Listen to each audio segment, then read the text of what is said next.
Would you like to accelerate your career and reach your full potential in just minutes a day? Welcome to the LEADx Show with New York Times bestselling author and Inc. 500 entrepreneur, Kevin Kruse. How can you eliminate all the drama at work? Hello everyone, Kevin Kruse here, and in just a minute, we're going to talk about how you can eliminate workplace drama to drive bigger results. But first, congratulations. You believe in lifelong learning. You believe that to achieve more, you must become more. You believe that leadership in all its forms is the key to making a difference. Whether you listen during your morning commute, maybe on your morning jog, you know that LEADx helps you to stand out and to get ahead.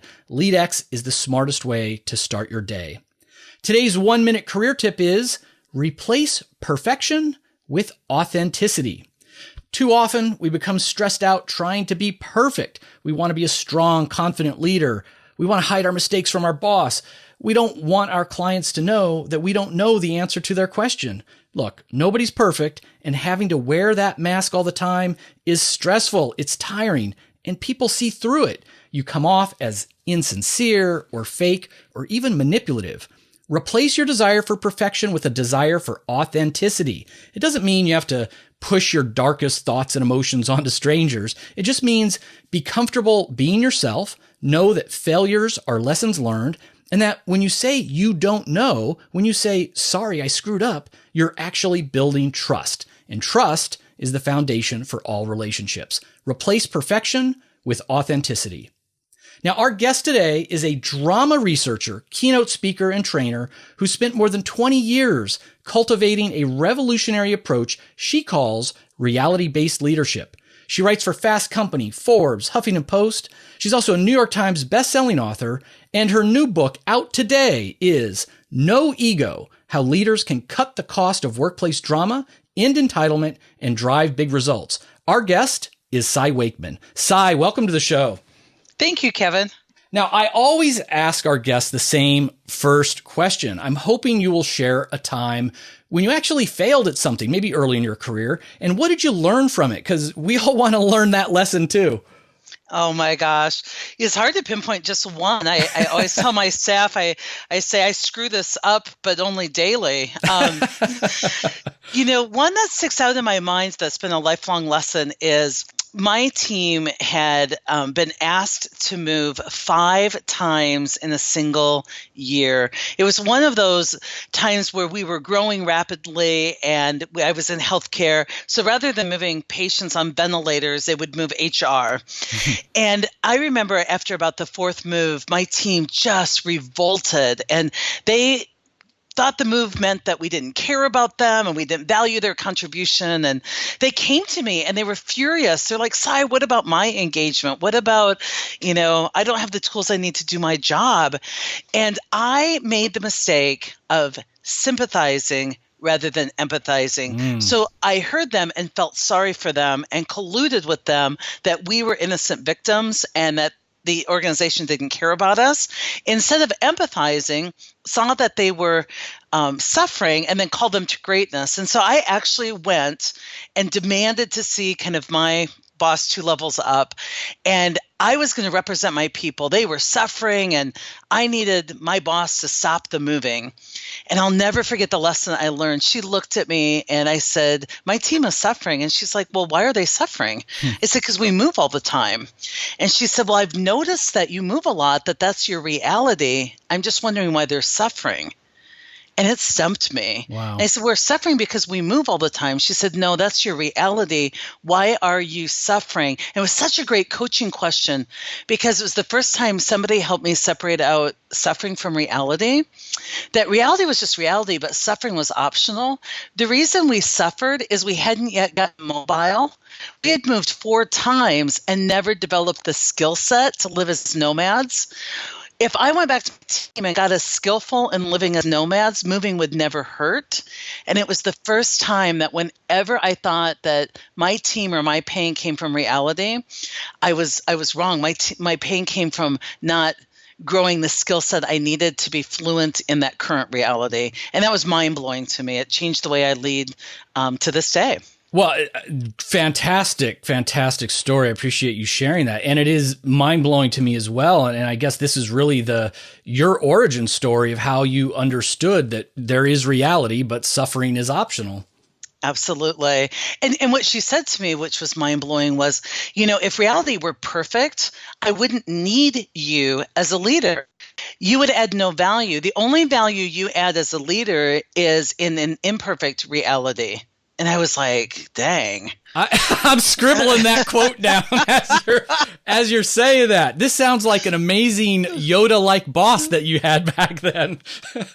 Like, oh, grasshopper, like 3 years on the mountaintop after I met with her. I'm like, dang.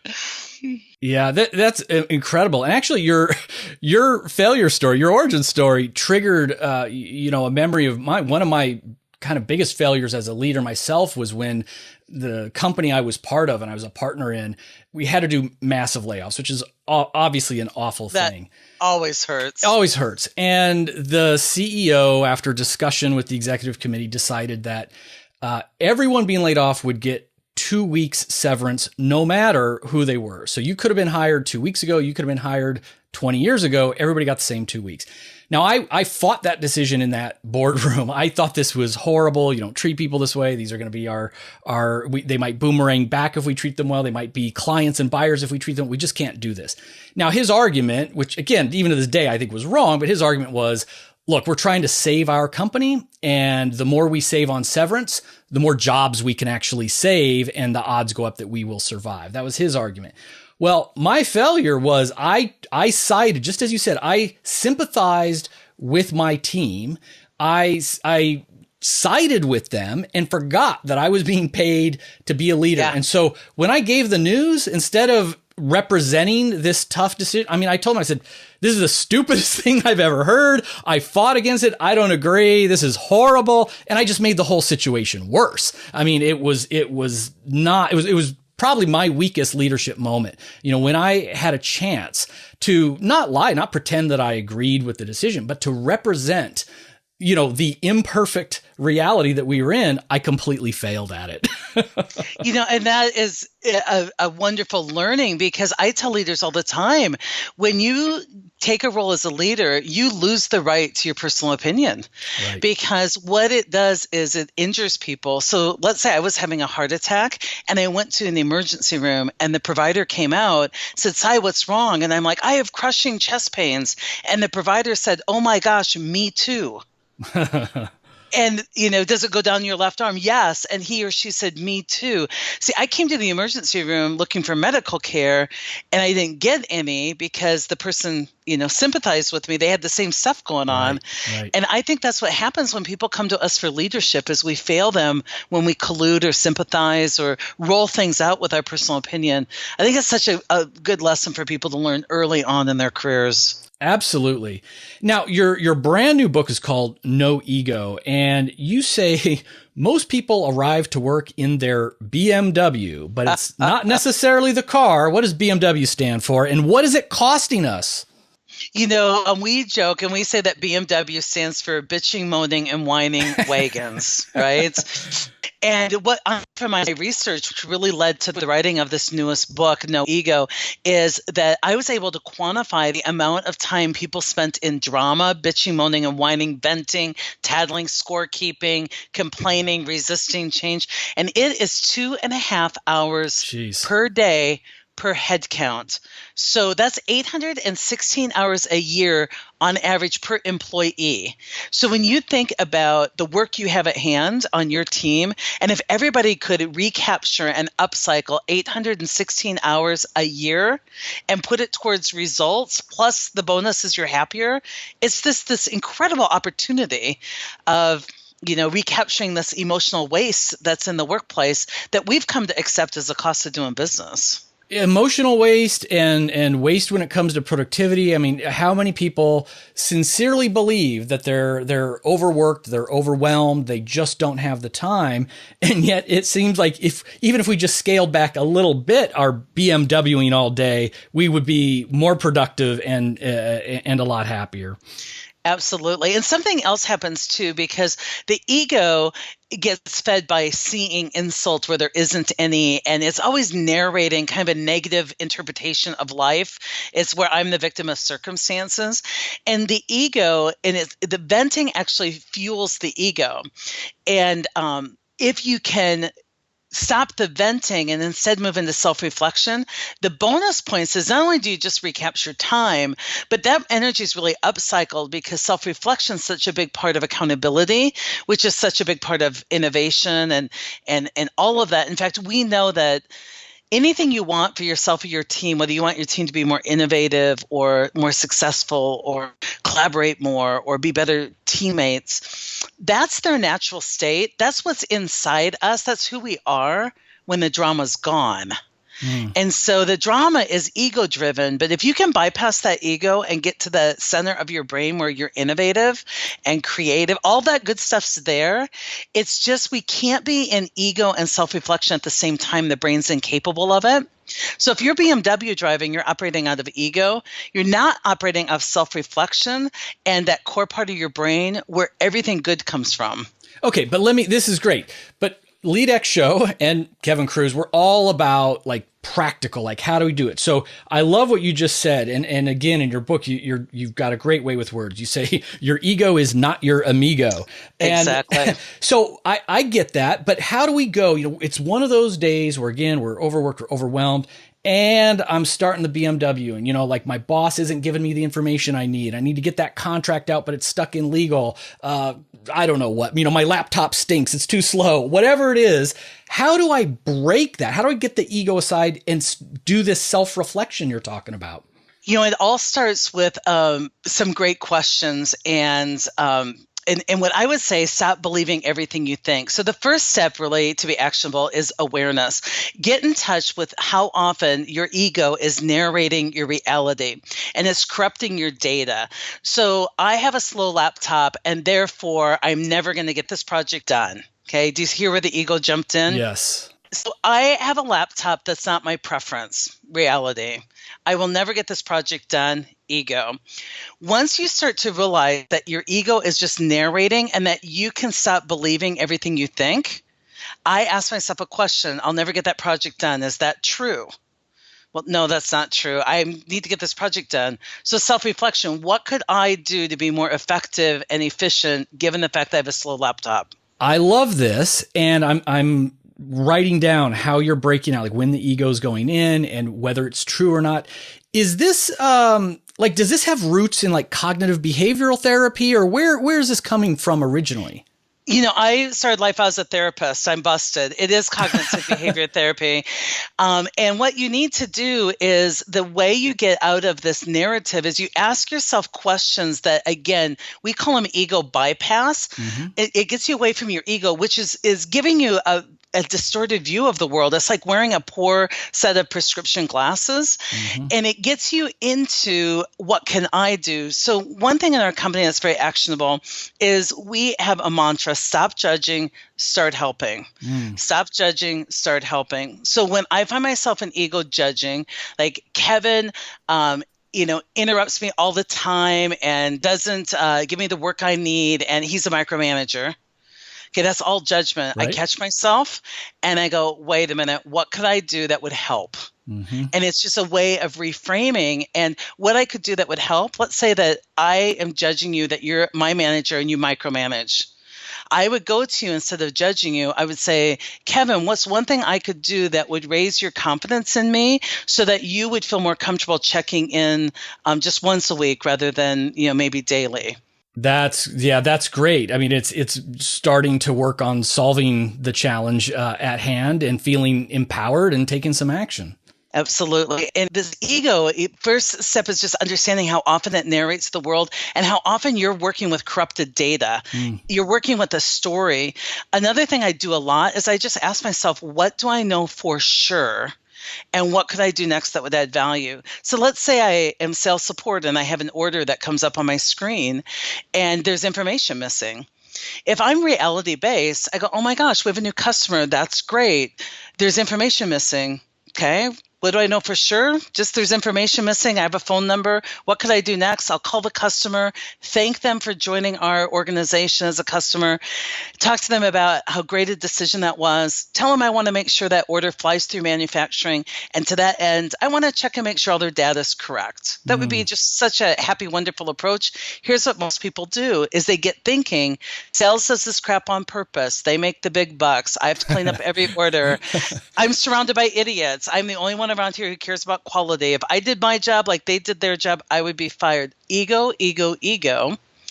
If I ask myself, what do I know for sure? I'm surrounded by idiots. I don't know that. They do this on purpose. I have no way of knowing that. I doubt they get up in the morning and have a plan to screw up my day. But what I do know for sure is just that we have a new customer and there's information missing that could affect their order. So what can I do? I could call the customer and in a way that adds value and builds our brand, get their order on track without ever telling them it was off track and, have it fly through manufacturing. And the bonus in this is you live a more peaceful life. You're so much happier. But when we're in ego, we think it, we believe it. It's like, stop believing everything you think. That will open up a whole new world of ways you can add value. Okay, so I'm going to go off script and ask you a follow-up question on this, because I'm digging this stuff. And what I'm wondering, though, is I feel that there are a lot of people out there doing the BMW stuff. And I always think about no matter what someone's doing, why are they doing it? Like, what do they have to gain by this behavior, by this thinking pattern? And I think a lot of people are BMWing because they don't want to be responsible. They don't want it to be their fault. They want it to always be somebody else's fault. I mean, I'm just, spitballing here. So yeah. Are there people that they hear all this and they're like, no, I still think the boss is the jerk and the problem is my laptop. Like, how do you convince them to try it? I can't convince them, but I can just tell them that if they witness how we live at reality-based leadership, they would see how peaceful it is. But here's the deal. Here's the reason. It's not that people don't want to be responsible. It's that the ego wants to live. And to stay alive, the ego eats anger for lunch. So the ego has to stay mildly irritated about many things. It has to see insult where there isn't any. Because if you get into self-reflection, that leads you to accountability. And accountability is the death of the ego. So people tell me, I don't think people want to be accountable. And I don't think it's about people choosing. I think it's about people sleepwalking, that they actually haven't figured out that their ego is not them, that it's just a narrator, that they sit behind their ego and that they're so much more powerful than they think. I'll give you an example. I had a woman tell me her culture was really toxic. And I had been in this organization for a few days and I was having a blast, great people. And I said, I want to hear more from you. Tell me more. And she said, well, here's an example. And she showed me an email and it said, there's an ice cream social at 2:00 this afternoon. And all I could think about was joy, free ice cream in the lobby, 2:00. And I said, sounds great. And she goes, oh, you don't know the backstory. And I'm like, well, what's the backstory? And she said, well, my leaders plan ice cream at 2:00 because they know that's when my team would be least able to make it because we're in the call center. Oh, wow. Now, your ego made that story up. The odds in a company of 40,000 that somebody can figure out the worst time for you to have an ice cream social. And I said, oh, I doubt that's true. She wouldn't let go of it. She goes, plus I'm lactose intolerant and they don't provide an alternative. And I'm like, oh my gosh, just hear how hard we work to resist happiness and resist success. So some people are they believe they're thinking. And if you want peace, my best advice is question everything you think. Question it. Your ego is narrating your reality, and it always paints you as a victim, and it always diminishes you, and it convinces you don't have power. So when people tell me, Sai, I need to be empowered, I'm like, step into the power you already have. Right. LEADx listeners, I got to break in here because this is the longtime listeners know that I love language and I'm always jotting down, phrases that guests are using, and you're dropping them faster, Sai, than I can write them down, which I guess is another sign like we're going to get this good language, in the brand new book. Ego eats anger for lunch. Accountability is the death of ego. I mean, this is great stuff. And I just wanted to highlight, some of these phrases. It's all in the book. And, I started with reality-based leadership, reality-based rules, and this no ego. I really have taken to another level. I think it's going to be a game changer for people. I think it's going to blow people's minds. Well, and so on that note, we've come to the end of the program, but before we wrap up, I always like to challenge our listeners to get just a little bit better every day. So give us a challenge. Like, what's one specific thing we can do today to become a little bit of a better leader? I think I would give that advice. I would say give people the benefit of the doubt, meaning that when you are about to assign negative motive, stop yourself and assign positive motive. So if I think you walked by me and you didn't say hello because you're rude and you just got a promotion, I need to stop that story and insert something positive. You were deep in prayer and meditation for peace in the world and didn't see me. And just start getting mentally flexible, because our ego would have everything that happens have a negative narration. And just to confuse my ego, I just started assuming the best of people. As a professional, I give people the benefit of the doubt, and it creates new possibilities. Assume positive intent can change your workplace relationships and work miracles in a marriage too, I might add. Exactly. All of this stuff works at home. So, Sai, thank you for coming on LEADx Show. Tell our listeners how they can find out more about you and your work. Well, we love social media and we keep the channels full. So follow us at Sai Wakeman, CYWAKEMAN. And if you like great video content, youtube.com/Sai Wakeman. We've got a great channel out there loaded for you. Fantastic. Friends, you've just been mentored in how to keep it real with Sai Wakeman. Don't forget, you can get links that Sai just mentioned and notes from this interview over at leadx.org. You can also download my free ebook, Richard Branson's 7 Secrets to Leadership, at leadx.org/Branson. And if you want to join our private ambassador group on Facebook, and why wouldn't you, just leave a quick review up on iTunes, let me know, and we'll let you into that ambassador program. Until next time, remember, leadership isn't a choice, because leadership isn't about authority, it's about influence. And you influence people both when you speak up and take action, but also when you remain silent, when you're a bystander. We are all leaders. How will you lead today?